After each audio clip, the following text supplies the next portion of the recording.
আর বলছে ধর্মগুরু। ও কেন, আমার এক চাচা আপনার সঙ্গে আছে, তার বেলায় কষ্ট হচ্ছে না? মৌলানা সিদ্দিকুল্লাহ আপনার সঙ্গে আছে, কষ্ট হচ্ছে না? বরকতি রয়েছে, মাথায় হাত দিয়ে বলছে বাংলার ঘরে এইরকম মেয়ে জন্ম হোক যে নাকি দিনে 10টা মিথ্যা বলে, দাঁড়িয়ে বলে, বসে বলে, তার মতো মেয়ে জন্ম হোক, তার বেলায় কষ্ট হচ্ছে না?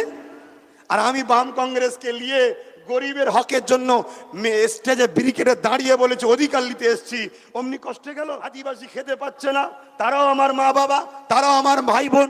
দলিত খেতে পাচ্ছে না, তারাও আমার মা বাবা, তারাও আমার ভাই বোন। হিন্দুদের মধ্যে লক্ষ লক্ষ গরিব আছে, তারাও আমার মা বাবা, তারা আমার ভাই বোন।